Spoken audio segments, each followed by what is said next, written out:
அவர்களை வெள்ளியோடும் பொன்னோடும் புறப்பட பண்ணினார். அவர்கள் கோத்திரங்களில் பலவீனப்பட்டவன் ஒருவனும் இருந்ததில்லை.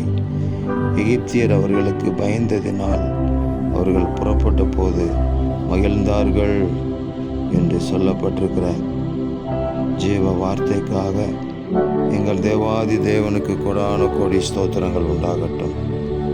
உம்முடைய ஜனங்கள் அடிமைத்தனத்திலிருந்து விடுதலை பெற்ற போது பலவான்களாக மாற்றினீரே. பாவத்தை வெறுத்து நீதியை செய்ய விரும்புகிற உங்கள் பிள்ளைகள் பலவான்களாக மாறட்டும், பலவீனங்கள் நீங்கட்டும். தேவ ஜனங்களை குறித்த ஒரு பயம் தேசத்திலே உண்டாகும்படி தேவ பிள்ளைகளுடைய வாழ்க்கையில அற்புதங்களும் அடையாளங்களும் திரளாக நடப்பதாக. ஆமென். எங்கள் தேவனாகிய கர்த்தர் இப்படி செய்கிறதுக்காக ஸ்தோத்திரம்.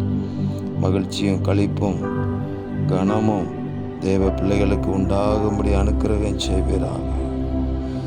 தேவ பிள்ளைகளை குறித்த ஒரு அச்சமும் பயமும் தேசத்தின் ஜனங்களை நிரப்பட்டும். ஆண்டவராக இயேசுவின் நாமம் மகிமைப்படட்டும். கர்த்தராகிய தேவன் அப்படி செய்கிறதற்காக ஸ்தோத்திரம். இரட்சகர் இயேசுவின் நாமத்திலே ஜெபிக்கிறோம் பிதாவே. ஆமேன், ஆமேன், ஆமேன்.